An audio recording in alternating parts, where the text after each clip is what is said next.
Thank you for tuning in to the GSMC Sports Podcast presented by the GSMC Sports Network. I am your host, Nelson, here on this Monday afternoon. And the NFL season is over. Thank the Lord. I'd never have to torture myself watching another Giants game ever again until next year, where we will hopefully have a much better situation and a much better quarterback at the helm. But speaking of, the NFL, we might as well talk about the final week, where each team stands in the postseason, what they're looking at, whether it be draft prospects or any sort of possibilities like that, since it is the conclusion of the regular season. And I'll go ahead and talk about that, a little bit more about that in the first segment. Then in the second segment, we are going to talk about Tyreek Hill. He wants out of Miami, and this is, I wouldn't say it's that big of a surprise, but it is a little bit surprising how quickly this news came about, because Tyreek said that on a post-game interview. I did not really expect him to do that, but we're going to talk about that, obviously, in the second segment. And then in the third segment, Tyreek Hill is not the only one who wants out of Miami. Jimmy Butler for the Miami Heat, he also wants to leave the team, and we're going to talk about that in the third segment. And then in the fourth segment, we are going to talk about the NFL wildcard matchups, since, the postseason is going to be around the corner, and the wild card is going to be what everyone is going to be interested in seeing. So we're going to go ahead and talk a little bit about that. Before I begin, I'd like to remind everybody that we love to hear what you guys have to say during the show, whether it's a hot take, whether it's a burning question, or just something that you're dying to share. We're all ears. If you really want your comment and or question to get noticed, then I recommend using Super Chat. You just click on the $sign below the chat box. If it's not really your thing, then you can always use the link displayed below the ticker, gsmcpodcast.net, and you can send in your comments and or donations that way. Either or helps the show and makes it much more interactive between myself and you guys. So with that out of the way, let's go right ahead and get into this final NFL recap. Obviously, it's week 18, and all of the records, they've been decided. All of the draft placement has also been decided. And the teams that are in the playoffs have also been decided. And for the most part, it's very, the outcome of this is rather expected, aside from maybe the Commanders. I really did not expect the Commanders to end up making the playoffs at all this season. But, hey, they surprised me. And anything, at least in my opinion, anything is better than letting these Dallas Cowboys make the playoffs. Honestly, I am so happy that this is every single Cowboys fan right now. They have a 7-10 record. They deserve sadness. They deserve nothing but, and to make things even worse for them, Jerry, he wants to stay. He is going to continue being the owner of the terrible organization that is the Dallas Cowboys. He's going to continue being the emperor in his little emperor room. It really looks like the emperor's room if you look at Jerry's office whenever the Cowboys are drafting. You'll see, God damn it, this happens all the time. I'm sorry for that, but that's embarrassing. We're gonna edit that out. But anyways, my light is screwed up right now. It's very bad. And we're going to have to deal with it right now. So I'm going to try not to move. I'm going to try. If it does fall again, then I might just have to scratch the light entirely. But we'll see how this works. Anyways, that's payback for me talking about Jerry, apparently. But the results of a lot of these wins, obviously, the most surprising one to me is the Bears beating the Packers, because that usually never, ever happens. I mean, we never, ever see the Bears beat the Packers. And when they do, the last time we saw that was, almost 8 or so years ago. I mean, it was a very long time that the Bears continued to lose to the Packers. I mean, it was a running joke that the Packers, they completely own the Bears, and it doesn't matter who plays against, which quarterback is under center for the Packers, they always end up beating the Bears. But in this matchup, I mean, they benefited mainly because the Packers had to bench Jordan Love and play Malik Willis. Now, that's not because they wanted to bench him, but it's because Jordan Love ended up leaving the game due to an injury. And they also had to assess Christian Watson for an injury as well, which is not good for the Packers, considering how now they're going to go into the postseason, most likely without their starting quarterback. So, not a very ideal situation for Green Bay right now, especially after losing to the team that you just destroy every single year. Caleb Williams didn't really play all that well in this game. He threw 1 touchdown and threw for 148 yards. Again, that's not really that impressive of a game. He also had an interception negated, because of I forgot exactly what penalty it was, but there was a penalty thrown on the play, and that ultimately negated Caleb Williams' pick. But, this is not a very ideal situation for the Packers. Now, the Colts, they ended up beating the Jaguars, a rather meaningless game. It would have meant a lot to them if they would have actually beaten the Giants in that week before. The Panthers, they ended up beating the Falcons. I will say this. Bryce Young has resurged like a madman. It is crazy just how much better he's playing now than what he was in the beginning of the season. I mean, 3 touchdowns, 251 yards, and was able to beat the Falcons. Now, the Falcons, they wouldn't have made the playoffs anyways, because the Buccaneers, they ended up beating the Saints 27-19 to have a record of 10-7 and still host a wild card game. Also, Mike Evans ended up recording 11 straight consecutive seasons where he was able to get 1,000 receiving yards. Despite the injury, despite missing several games, he was still able to record 1,000 receiving yards, which is nothing short of impressive. Probably one of the most underrated wide receivers in the history of the NFL.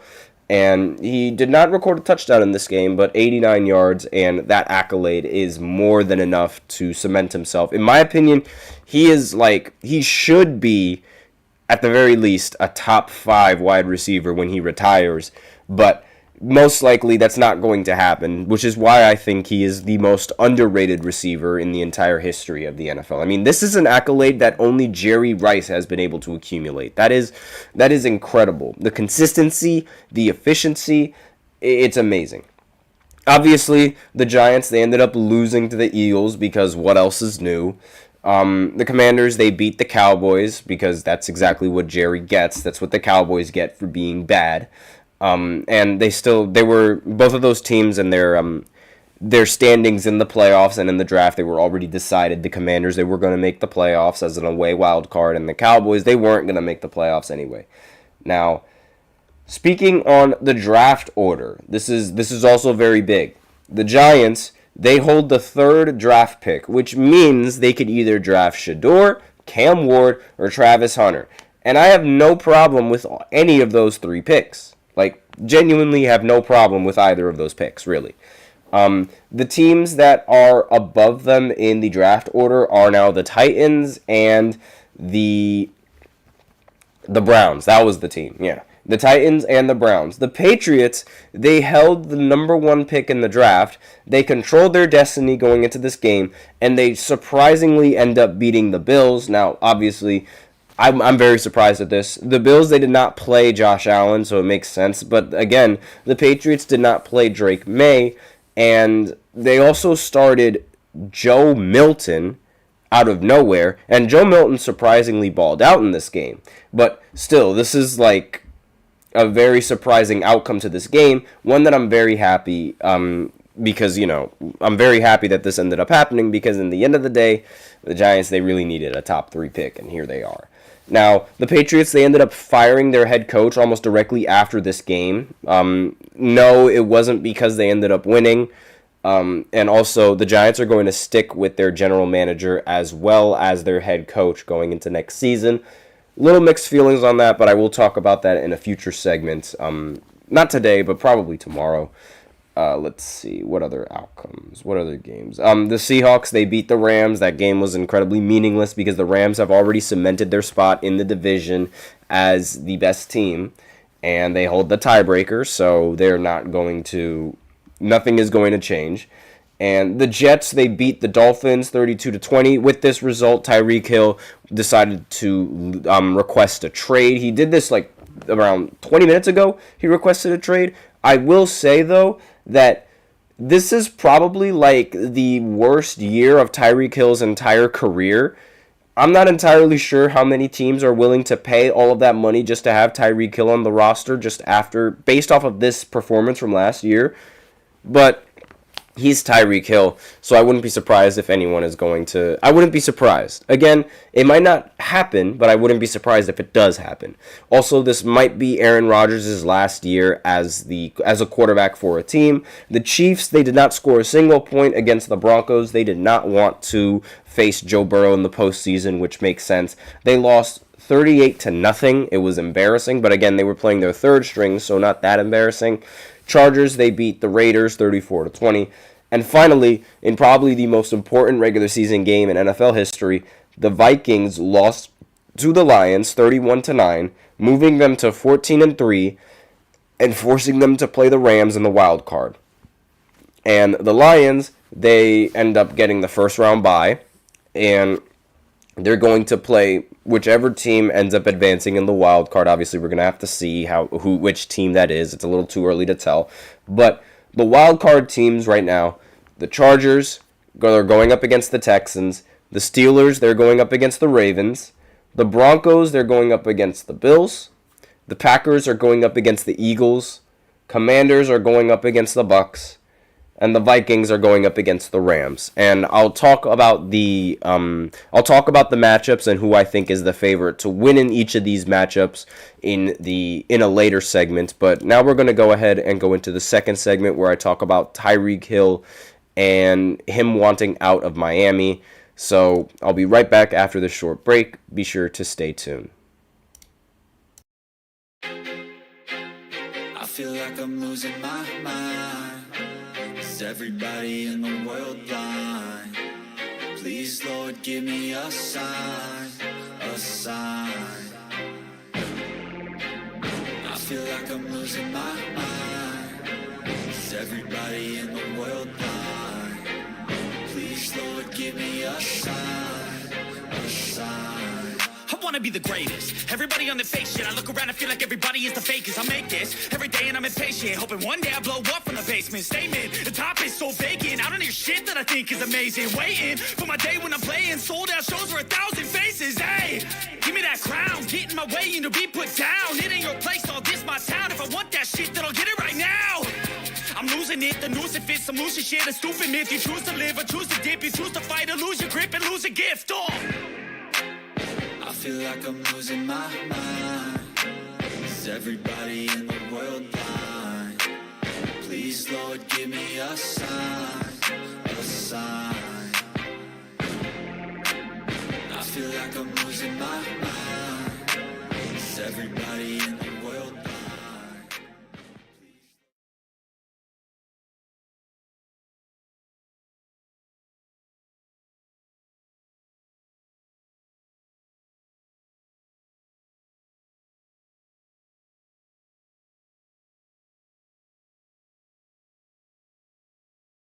And we are back with the second segment of the GSMC Sports Podcast presented by the GSMC Sports Network.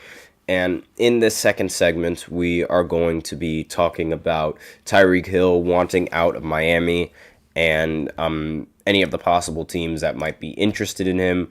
Before I begin, I would like to remind everybody that we love to hear what you guys have to say during the show, whether it's a hot take, whether it's a burning question, something you're dying to share. We're all ears, and if you really want your comment and or question to get noticed, then I recommend using Super Chat. You just click on the $ below the chat box, and you can send in your comments and or donations that way. If Super Chat's not really your thing, then you can always use the link displayed below the ticker, GSMCpodcast.net, and you can send in your comments and donations that way as well. Either or really helps the show, makes it much more interactive between myself and you guys. So with that out of the way, let's go ahead and get into the second segment. So again, this news sort of broke directly after the Dolphins ended up losing to the Jets. Now, Tyreek Hill, he said this in a post-game conference. He said that he wanted to go out. Like, he's a competitor, and being in Miami was not the best thing for his career. That's what he said. And I will say, it is a little bit odd seeing this come. Like, it's too much of a coincidence that he's having the absolute worst year of his career, and now he wants out. Now, I'm not going to say he's that much of a diva, but it is a little bit self-centered. I mean, imagine it. This guy was voted as the best player in the entire NFL amongst his peers. And I don't even think he's going to be a top 50 NFL player. And he definitely wasn't playing like a top 50 NFL player. Like, Malik Neighbors is better than him this season. And that's not just, I'm not saying that just for, like, you know, because I'm a fan of the Giants and Malik Neighbors is probably the best player on the Giants. But I'm saying this because the numbers prove it already. Like, this is a really bad year for Tyreek Hill. A really bad year.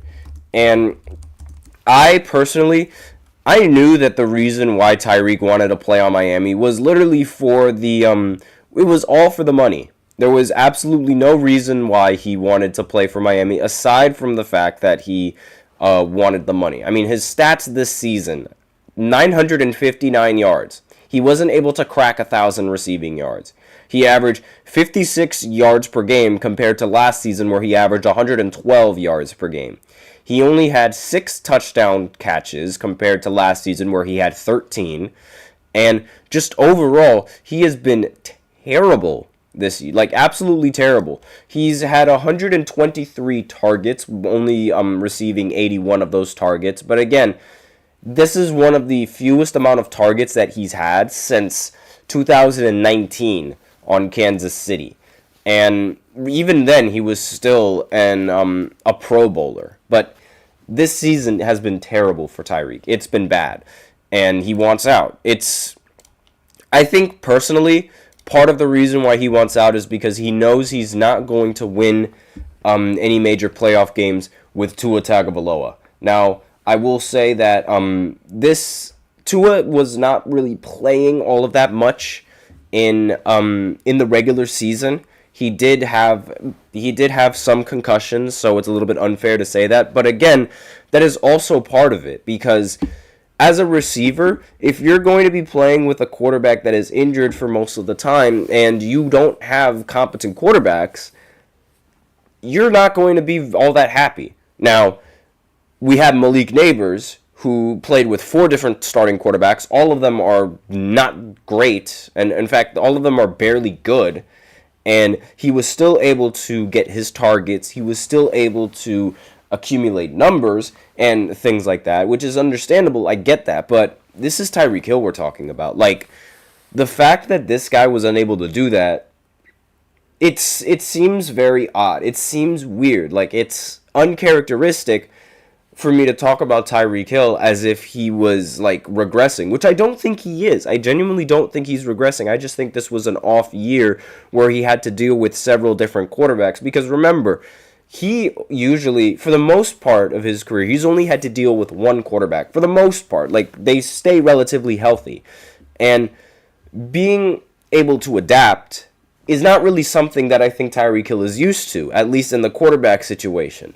Now, I think he's also realized that playing with Tua Tagovailoa is not going to be enough for his career.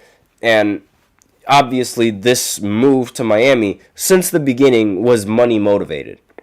There was but one thing that really, like, aggravated me was that Tyreek Hill was trying to hype up Tua to be, like, on par with Patrick Mahomes. He was saying that Tua Tagovailoa was more accurate than Patrick.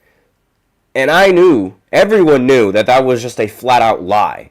Everybody, even probably players on the Dolphins, knew that was a flat-out lie, because Tua would underthrow Tyreek Hill so much. He's probably going to go back to Kansas City. I wouldn't be surprised, but again, with the contract that he has, I don't think Kansas City is willing to pay for all that much. But it's not looking good for Tyreek.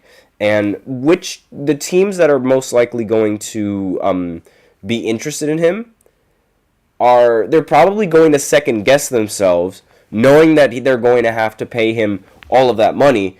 And considering how he's literally coming off the worst season of his entire career, teams are now most likely going to be less likely to want to pay Tyreek Hill all of that money. I mean, I personally would not want to pay Tyreek Hill all the money that he's making right now.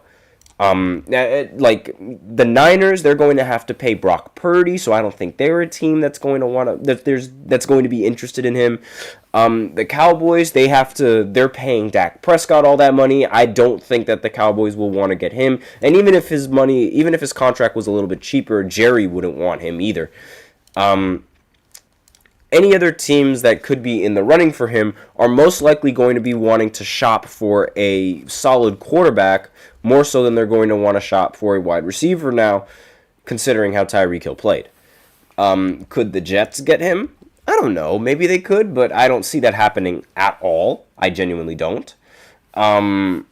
And really the biggest problem is whether or not Tyreek Hill is going to be able to produce like he was able to a year ago and be the best player that his peers thought that he was a year ago. That's really the big problem with this, with Tyreek Hill wanting to get traded. And he's already requested a trade, and he already put on his, I think it was his Twitter logo. Remember when Antonio Brown, he took off his Tampa Bay gear and started walking out of the Jets arena?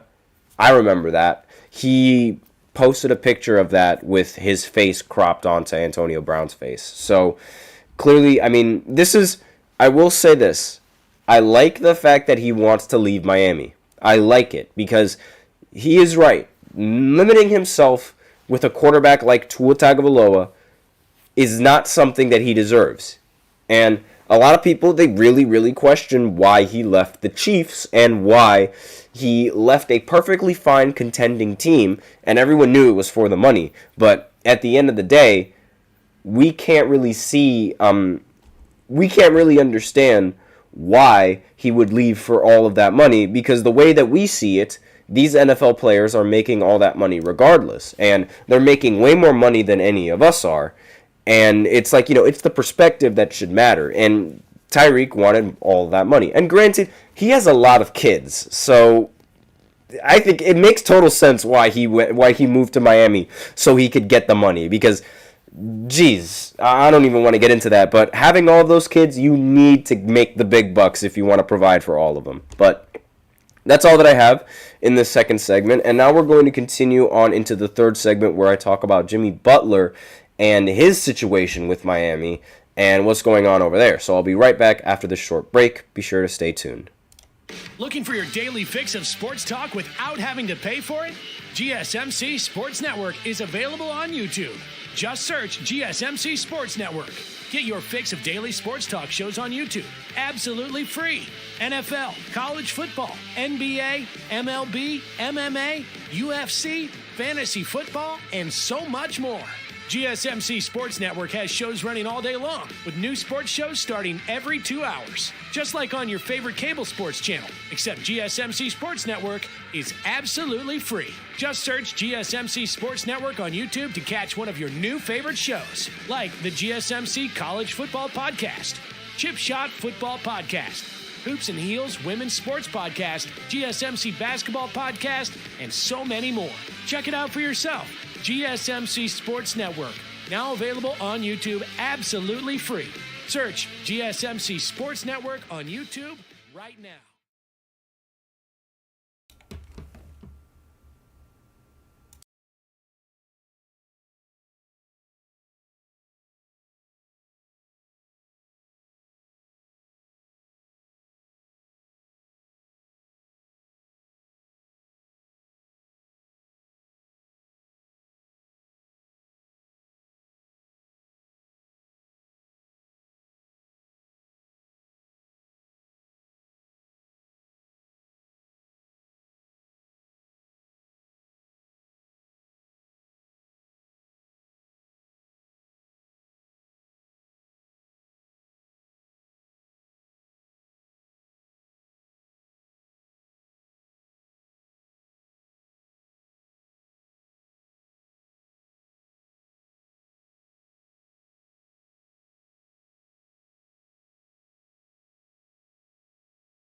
And we are back with the third segment of the God, Jesus. I don't know why this keeps happening, but this is annoying. All right. And we are back with the third segment of the GSMC Sports Podcast presented by the GSMC Sports Network. I'm sorry. I apologize for that inconvenience, but my light keeps falling, and I can't stand that it keeps falling. I don't know why this is happening. This usually never happens, but we're going to have to deal with it until I fix it. And yeah, it's embarrassing, but regardless, we're going to have to deal with it. But technical difficulties, man. Get it together. But anyways, in this third segment, we're going to talk about Jimmy Butler and the little situation going on with the Miami Heat. And yeah, I saw this coming. Eventually, this was going to happen. It was just a matter of time for me. And, like, I knew it. I'm sure most of the Miami fans knew this. It was really just a matter of time for when Jimmy Butler was going to request a trade. And I'll explain why I knew this. I got notes for this. So, and I also said this before in a past segment when I was talking about the Miami Heat and their situation with their team. So now I'm just pulling up my notes real quick. Give me 1 second. All right. So the Miami Heat, 5 years ago, their best players were Bam, Jimmy, and Tyler Hero. 5 years later, their best players are Bam, Jimmy, and Tyler Hero. This team, this Miami Heat team, has been unable to make moves to bring in free agents and bring in a competent team that allows the Miami Heat to compete. They have been unable to do that. And you guys, I know some of you guys might say, oh, well, I mean, the Heat, they've been able to make the finals several years, and it's not really Jimmy Butler's fault that that the team is not good enough to win in the finals. It is partly his fault because he did underperform against the Denver Nuggets. One thing that is the biggest myth is playoff Jimmy Butler. He is not real. Every single time Jimmy Butler plays in the playoffs, he plays fantastic in the first round and then lays an egg in every other round. He's done that before. The only time where he hasn't done that was against the Lakers. And that even then, that one was a surprise. But against the Denver Nuggets, it was all his fault for the reason why the Miami Heat were losing, because he played terribly. He played horrible ball, terrible basketball. But that's besides the point. Again, the situation remains the same. The Miami Heat, they have been unable to acquire new pieces and make themselves better. Look at what the Celtics have been able to do. Despite the fact that the Celtics are constantly making it to the Eastern Conference Finals every single year, they always try to make moves and look to improve. They ended up getting Kristaps and Drew Holiday a year ago, and that ultimately proved successful because they ended up winning the finals with them and other teams. The Bucks, they moved on from Drew Holiday, and they were able to acquire Damian Lillard, despite the fact that Chris Middleton has been lacking as well. Other teams that have made moves. Now, again, like the Thunder, a few years ago, they had Russell Westbrook and Paul George. They went ahead and they got rid of them, and they rebuilt, and they've established a winning culture in OKC. All of these teams have made, in fact, not all of, in most of the teams in the NBA, they have made championship-changing moves, and they have made moves that actually better their franchise. The Miami Heat, they haven't done any of that in the last 5 years. And it's like they're just trying to rely on this Heat culture to bring them all the way to the finals and to win in the finals in the end. And personally, I would have gotten sick of that. I would have gotten sick of that if I was Jimmy. Now, granted, this is not the reason why Jimmy Butler is requesting a trade. which is the only problem, which is the problem that I have with Jimmy Butler. I like the fact that he's requesting a trade because he does not belong in Miami. He does not deserve to be there. The team is wasting his talents. However, the reason for him wanting to leave, is more selfish than that. He wants to leave because Miami isn't willing to offer him an extension. And to be honest, I wouldn't do that either. Look at how Paul George is playing with the extension that he has. I mean, the 76ers, they moved on from Tobias Harris, and they went ahead and acquired Paul George. And Paul George is playing worse than Tobias Harris this season. It's really bad for Paul George. It's bad for the 76ers in general, to be honest. But this situation is not making Jimmy's situation any better, because teams are going to be less likely to pay for them, to pay for Jimmy, as opposed to after looking at what's going on with Paul George now, right? And at the same time, however, I understand what Jimmy's mindset is going to. He's going to okay, well, Paul George is making all of this money, and I think I'm playing better than Paul George, so give me more money than him. That's the argument that they can use. And this is the problem when we give players like Paul George all of this money. This is the main problem, and this is something that should not happen. Players should not be making all of this money. They should not. But that is besides the point. I agree with the trade. I just don't agree with the reason for the trade. Now, what teams could actually fulfill this trade? That you guys might be asking. Well, one of the teams on the trade rumors was the Sacramento Kings, which I think is a terrible idea, and I don't think that the Kings are going to do this trade, because the problem with the Kings is their lack of defense and the three-point shooting. Now, Jimmy is a solid defender, but he's getting older now, so I don't think his defense is going to be as good as what it was. Not to mention, he is also a ball-dominant player who doesn't shoot as many threes as you would like, meaning that the Kings situation would not benefit with Jimmy Butler in the slightest. So I don't think the Kings are one of them, but a team that actually might be a good fit for him, to be honest, would be the Golden State Warriors. That would make the most sense. A 3-team trade between Golden State, the Raptors, and the Miami Heat, that would make the most sense. This is a trade proposal from The Athletic, saying that the Heat acquire Bruce Brown Jr. From the Raptors, Dennis Schroeder, Gary Payton, and Gary Payton II, 1 first-round pick and 1 second-round pick from the Warriors. The Raptors would acquire Andrew Wiggins and Gui Santos, and the Warriors would acquire Jimmy Butler. That would make the most sense. Excuse me. The Warriors, they've been struggling recently. They believed that their roster wasn't going to be able to maintain the amount of success that it has in the beginning of the season. I did not think that they were going to be any sort of contenders going into later this year, and I've been proven right once again. And this trade would make the most sense, giving Steph Curry someone else to legitimately play with and giving Jimmy a chance to win again. Another team that could end up working would be the Houston Rockets. They have the assets that could legitimately trade for Jimmy Butler. A 3-team trade between those two teams, as well as the Brooklyn Nets. The Heat would acquire Bojan Bogdanovic, DeAnthony Melton, Zaire Williams, first-round pick and a second-round pick from the Nets. They would get Jeff Green and a first-round pick and a second-round pick from the Houston Rockets.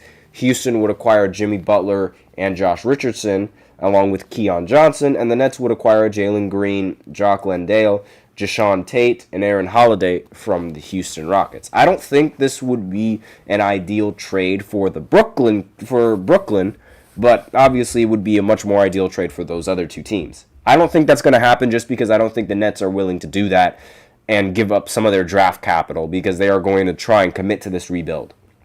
Now, one of the teams that I saw a possibility for, which would be a very big surprise, would be the Phoenix Suns.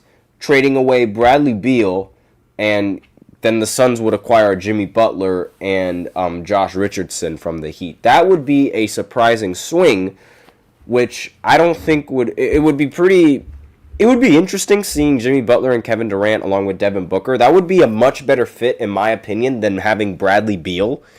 But again, age is a number unless you're LeBron. And Bradley Beal for the Miami Heat, I don't know if that's also going... I don't really see that as a benefiting move. Remember, Bradley Beal, when he's on a mediocre team, isn't really able to do much aside from put up 60 points. Remember when he was on Washington and he didn't do anything for Washington aside from put up really good numbers? I mean, when John Wall was out and he was the only one there, and when Russell Westbrook was on the team, they did not make the playoffs until Russell Westbrook got on the team. So, not a very ideal move for the Heat in that situation, but again, they'd probably have to deal with Jimmy Butler being a diva. And also, before I end off the segment, he ended up getting suspended from the Miami Heat and is most likely not going to play for like the next 10 games. Now, another potential landing spot before I end off the segment is the Memphis Grizzlies. That's another team that you should watch out for when looking at the a team that could acquire Jimmy Butler. But that's all that I have in this fourth segment. So now we're going to go ahead and go into that's all I have for the third segment. So now we're going to go ahead and go into the fourth segment where I talk about the NFL wildcard matchups and my predictions for each of the teams that are going to play in the wild card as well as the results. So I'll be right back after this short break. Be sure to stay tuned.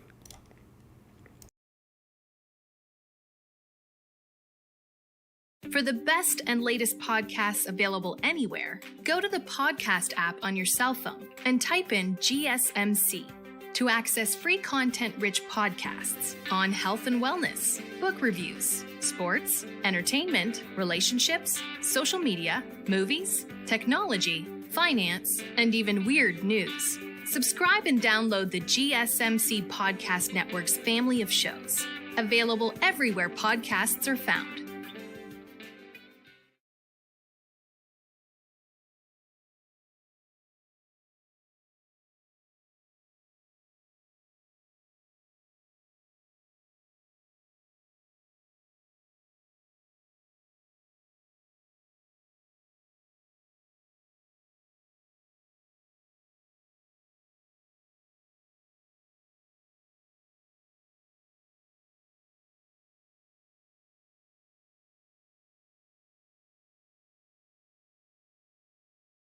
And we are back with the fourth segment of the GSMC Sports Podcast presented by the GSMC Sports Network. I believe it started to snow. And in this fourth segment, we are going to be talking about the NFL wildcard matchups because they have already been decided. And I'm just going to give off some of my predictions for these matchups and these games and exactly, what's going to happen. So the first wild card matchup that we have got is going to happen on Saturday, January 11th. And I dropped my phone. That's always nice. I am rusty today. This is awful. But on January 11th, the Chargers are going to match up against the Houston Texans. And despite the fact that the Chargers have a better record than the Texans are going to be the team that ends up hosting this wild card matchup. I'm picking the Chargers in this one. I have much more faith in Justin Herbert in this season than I do with CJ Stroud in this season. Herbert has by far the better numbers than CJ Stroud. He has more passing yards, he has more passing touchdowns, and fewer interceptions than CJ Stroud. And quite recently, CJ Stroud has been in a very bad sophomore slump. He's had some very embarrassing losses. A loss against the Ravens where he only put up 2 points. In fact, he didn't even put up those 2 points. His defense did. A loss to the Kansas City Chiefs where he only ended up scoring 19 points and threw 2 interceptions in this game. And another embarrassing loss to the Tennessee Titans in this year, where he threw he actually got outplayed a little bit by Will Levis, which is something that I never thought I would say. He threw 2 interceptions in that game as well. An embarrassing loss to the Detroit Lions, where Jared Goff turned into Jared Goof and threw 5 interceptions in that one game, and the Texans still ended up blowing the game in the end of the day. An embarrassing loss to the New York Jets, where they only put up 13 points, and he only accumulated 191 passing yards, which is not ideal. Another embarrassing loss to the Packers, and also a stinker performance against the Minnesota Vikings, where he only put up 7 points. So he's had some really embarrassing, really inexcusable losses in this season, and I don't really think that they're going to be able to go up against the Chargers in this one. And not to mention, they're also going to have to fight a lot of injuries and players being injured on this team. Now, while they do have the home field advantage, I don't think that's going to really matter all that much for the Chargers in this game. The Chargers, their losses in this season, I mean, the Cardinals when they were really good, the Chiefs and the Steelers. The Steelers when they were really good. The Ravens, the Chiefs again, the Buccaneers, and those were all of the losses that the Chargers have had in this season. And regardless, I think this team is built a little bit better, and they aren't going to hinder as much from the injuries as the Texans are. So those are my thoughts. I think the Chargers are going to easily win in this one. I don't really think there's going to be any upsets in this first round matchup. Aside from one team, and I'll get to that in a minute. But next wildcard matchup is the Ravens. They're going to go up against the Steelers. This is a divisional rematch, a division rivalry, I guess you could say. And I don't think the Steelers stand a chance. Like, I'm just going to put it that way. Lamar Jackson, he is the MVP of the league. There is absolutely no way that the Steelers are going to be able to beat the Ravens in the postseason. However, I will say Lamar Jackson and his biggest bugaboo and the biggest stain on his reputation as a good quarterback is in the postseason. He's been unable to get it done for several years. However, I think if there was going to be any year where he does get it done, this will be the year. I genuinely think that the Ravens, they have one of the best chances of making the Super Bowl and being able to beat the Kansas City Chiefs. I genuinely think it could happen. And for the Steelers, they do this every year. It's no surprise for the Steelers that they're actually in the playoffs, and it's no surprise that they're most likely not going to get farther than the first round. No surprises there whatsoever. So, not really much that needs to be said about this, aside from this is we expect this to happen. We expect all of this to happen. Now, the next game on this series is of wildcard games is the Broncos going up against the Bills. Now, if there was any game that I would have picked to upset, it would be this one. I think if there was any team right now that could beat the overdogs or the hot dogs, I guess you would call them, would be the Broncos beating the Bills. Simply put, Josh Allen puts up stinker performances in the most important moments in the playoffs. This is another stain on his career. Now, while for the most part, he plays good in the playoffs. He has good playoff games, unlike Lamar Jackson, where Lamar Jackson has only a couple of good playoff games. Josh Allen has a lot of them. However, he also puts up stinkers. And he's also put up several stinkers in this season. In fact, one of the worst performances that he's ever had was against the Houston Texans, where he only recorded 9 completed passes and 131 yards, which is disgusting. It was absolutely terrible, that kind of performance. And not to mention, he also ended up losing to the Ravens, who, in case you guys forgot, Lamar Jackson and Josh Allen, they were fighting for the MVP conversation right there. But again, he's had several games where he just puts up blah numbers, I guess you could say. There's really no other way around it other than calling it blah performances, because it's he'll lay an egg in random games, and in games where you don't really expect him to lay an egg. And I remember against the Bengals, he had home field advantage and was looking like he was going to end up playing the Chiefs in the postseason, but he ended up losing, and Stephon Diggs was very, very mad that they ended up losing in that game. But yeah, if there was any team that I could see if there was any game that I could see an upset happening, it would be in this one. Bo Nix is surprisingly an incredible quarterback. Surprisingly, in his first year as a player. Now, I want to let it be known that Bo Nix, while Josh Allen did not play in the last game, Bo Nix has more touchdowns than Josh Allen, and he also has more passing yards than Josh Allen. I'm just pointing that out there. I understand that Josh Allen did not play in the final week, but I'm just pointing that out there.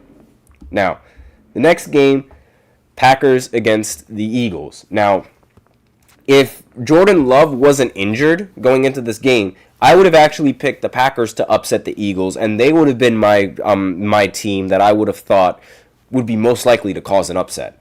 But because Jordan Love is most likely going to be out for this season, for the postseason, I don't think the Eagles are going to lose. I don't think the Eagles are going to lose. They're a well-oiled machine. They have Saquon Barkley, and I believe that Jalen Hurts is going to be back and ready for the postseason. So, not really much that needs to be said. Also, to add more insult to injury, they ended up beating the Packers in the regular season, the first game of the regular season. They just completely outplayed them. Despite Jalen Hurts being a turnover machine in that game, they were still able to win. Jalen Hurts has completely cut the turnovers from what he was in the beginning of the season. And Saquon is just Saquon. So I really don't think that there's any way that the Eagles end up blowing this game.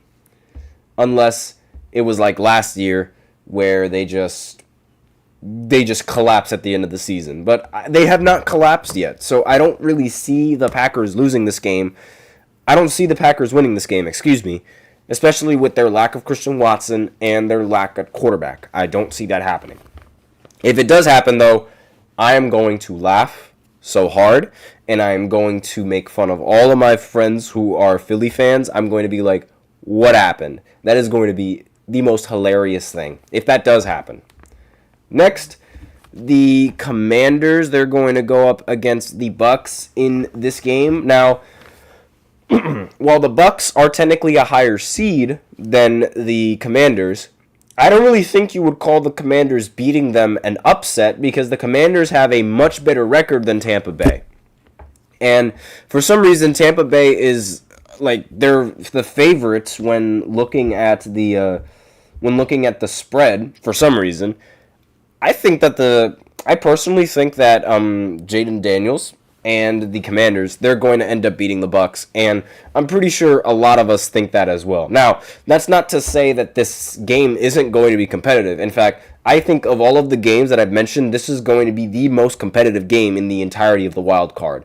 The Bucks, they have a competent team with Baker Mayfield and a great wide receiver in Mike Evans, and Jaden Daniels we all know about Jaden Daniels, and we all know about the receiving core in Washington as well, just with how amazing Jaden Daniels has been making these guys, and they're talented in their own right, but still, this is probably going to be the most competitive game in the wild card. But I'm picking Washington. And then finally, the Vikings going up against the Rams.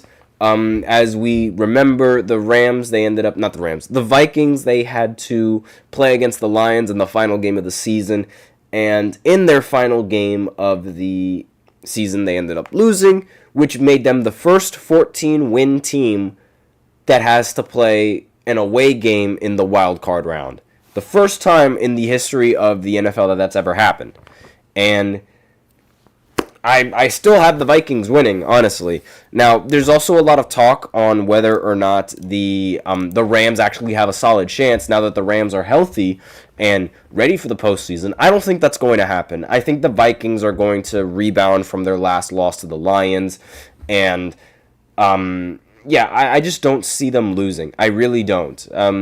Despite the fact that they do have Sam Darnold as their quarterback, I think that their offensive weapons, they're going to be a little bit too much for the Rams to handle, and I think that despite the fact that the Rams are going to be healthy going into this, I don't think it would matter for the Vikings. Granted, would not be surprised if the Vikings end up losing this game, but I don't see that happening. But because the Vikings a lot of people thought that the Giants were going to lose to the Vikings in that one time, and that didn't happen, despite the fact that the Vikings were heavy favorites. And the Giants, they had Daniel Jones at quarterback. If you're able to beat a team with Daniel Jones at quarterback, you can do anything. But that's all that I really have to say in this fourth segment. So now we're going to go ahead and go into the fifth segment, where we go to the NBA once again, and we look at the power rankings that were just released an hour ago. So I'll be right back after this short break. Be sure to stay tuned.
And we are back with the fifth and the final segment of the GSMC Sports Podcast, presented by the GSMC Sports Network. And in this final segment, we are going to be looking at the NBA power rankings that were released 30 minutes ago, I should say, to about an hour ago. And hold on just 1 second. Let me just go ahead and pull up this list, and let me pull up the schedule a couple weeks ago. And there we go. You guys should... Okay. So you guys don't see it on the screen. That's nice. All right. Let me just... There we go. Now you guys see it on the screen. All right. So first team is, of course, the Oklahoma City Thunder. They recently beat the Boston Celtics yesterday. They won 105-92. Shai Gilgeous-Alexander dropped 33 points, 11 rebounds, 6 assists, 3 steals, 2 blocks, a chase down block on Jason Tatum. Jason Tatum put up another mediocre performance, 26 points, 7 for 17. And he did record 10 rebounds, but again, for his standards, in my opinion, they were rather mediocre. I'm more looking at the field goal percentage being mediocre more so than the actual stats, right? A majority of his points were accumulated at the free throw line, and you remove those free throw points, he would have had only 16. Jaylen Brown ended up recording 21 points, another mediocre performance. Derek White played pretty less than mediocre in that game as well. 11 points, 4 for 13. And, I mean, this was really all OKC. Now, the fact that they do not have Chet Holmgren, and they're still winning these games, is nothing short of impressive. And, I mean, they deserve to be ranked higher than the Cavs, in my opinion. And they have a winning streak of 15 games. They're tying the Cavs' 15-0 start for the longest streak in the league in the last 2 seasons. And Cleveland, they're also a competent team, 31-4. They've just been on fire, both of these teams. I wouldn't be surprised if the Celtics are back up above the Knicks, which makes zero sense in my opinion. I mean, personally, I wouldn't do this. The Knicks, they did have an embarrassing loss to the Chicago Bulls, which is probably the biggest reason as to why they're moving down. And Karl-Anthony Towns, he dropped 44 points in that game with 16 rebounds and was probably the biggest reason why the game was so close, because towards the end of the game, it was looking like a little bit of a blowout. Karl-Anthony Towns did all that he could to put his team into a position to try and win this game, but it was all for naught, as I hope he's fine, because I do remember he left the game with an injury, so I really hope he's okay. But, you know, I could see why the rankings they had to change like that. Now, Houston being at number 5 as opposed to being at number 7 is a change that I welcome. I do not mind this change in the slightest. The Houston Rockets, they ended up beating the Los Angeles Lakers. Now, it should be noted that the Lakers, they were 4th in the Western Conference when this happened. And guess what? They still have to go through the Nuggets in the first round. If the playoffs were to end today, if the playoffs were to end when the Lakers were 4th, actually no, if the playoffs were to still end today, they would still have to go through the Denver Nuggets in order to make it past the first round, which is unbelievable. It's unbelievable, but I digress. Houston, they are the second-ranked team in the entirety of the Western Conference, which is the most difficult conference to play in, and I welcome this. I welcome them being ranked at number 5. I do agree with them being higher ranked than the Memphis Grizzlies, even though I have no problem with Memphis being ranked over them, because Memphis is just as competent of a team as the Houston Rockets are. Excuse me. Now, the Denver Nuggets, they move up a little bit because they ended up beating Victor Wembanyama and the Spurs, and I know it sounds a little bit overrated but the big reason why they ended up moving up was because Victor dropped 20 and 23, and the Nuggets were still able to win because of Jokic's 46, 10, and 9. Literally, without Jokic, this team would be in the dirt, which is part of the reason why I don't think they deserve such high of a ranking, but at the end of the day, it is what it is. And the teams that are... Okay, the Clippers being at number 8... I would much rather have them at number 8 than the Bucks, which are probably ranked at 9th. Ooh, even better. The Mavericks, they are at number 9, which makes total sense. Now, I think you need to flip-flop the Dallas Mavericks and the Clippers, and maybe you're overrating the Denver Nuggets just a little bit too much. But the Lakers moving up, that's a really good thing. That's a good thing. I like that. I like them being at 10 as opposed to being at 15, which was incredibly underrated. Minnesota moving down, they deserve to move down. They don't even deserve to be in top 12, in my opinion. Pacers moving up a little bit, I think a little bit preemptive, but again, they did beat the Phoenix Suns, which was a team that used to be in the top 10, but, you know, they have regressed a little bit. The Orlando Magic, they moved down from 10 to 13, which I completely understand. We just need to wait for Franz Wagner and Paolo Banchero to come back, and then they're going to be unstoppable. Miami Heat, ranked at number 14, also makes sense. San Antonio Spurs being at 15, again, that makes sense. The Bucks being at 16. Finally, this is where they belong, around bottom 15, bottom 16, and maybe even lower than that. This is good. This is what should have happened. I am so, finally, because this Bucks team is not as good as what you might think they are. They are not a good team. They have Giannis, and that's it. They're not a good team. So far in the month of January, they lost to Brooklyn, and they lost to the Portland Trailblazers. Terrible stuff right there. That is terrible ball. But... next team, Warriors being at 17. They deserve to be at 17. They're not going to get any better unless they trade. The Atlanta Hawks being at number 18 makes a little bit of sense. Again, another mid-tier team. They're weird because they beat the Celtics twice and they lose to the Pistons. They're weird. They're a weird team.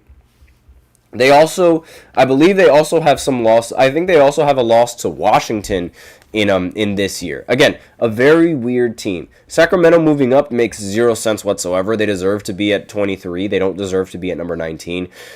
Philly moving down makes total sense. They do not deserve to be anything higher than 20. Detroit moving up makes a little bit of sense. Chicago moving down does not make sense, seeing as how they beat the Knicks. Suns moving down, I don't know about that. I'm pretty sure that's going to change given the rest of the year. Brooklyn staying at 24, and these teams are all going to stay in the same spots as I expect. The Washington moving down, that makes total sense. Bottom teams, Charlotte should move to 29, and Washington should move to 30. That's really my only hiccup. But let me know in the comments what you guys think of this list. Again, not really surprised with a lot of these outcomes. I actually welcome a lot of these differences. The only thing that I really do not welcome all that much is the Denver Nuggets being ranked so high. I don't think Denver would be nothing without Nikola, And that should be something that these power rankings should take into account. I understand that the Denver Nuggets, they are in the playoff, right? They are in the playoffs if the season were to end today. But still, I think that's a little bit too much. I think that's a little bit too high of a ranking. But again, let me know in the comments what you guys think of that. And that's it for the show. That is all that I have on this fifth segment. Thank you so much for tuning in to the GSMC Sports Podcast presented by the GSMC Sports Network. Your support means a lot to us, so remember to subscribe to the show, leave a positive review. It really does make a difference. We also invite you to follow us on Facebook, Twitter, TikTok, and Instagram for more content and updates. As usual, we'd love to hear what you guys have to say during the show, whether it's a hot take, whether it's a burning question, something you're dying to share. We're all ears. And if you really want your comment and or question to get noticed, then I recommend using Super Chat. You just click on the $ below the chat box, and you could send in your comments and or donations that way. If Super Chat's not your thing, you can always use the link displayed below the ticker, gsmcpodcast.net, and you can send in your comments and or donations that way. That's all that I have for today on this segment. Thank you so much for tuning in. I am your host, Nelson, and as always, take care.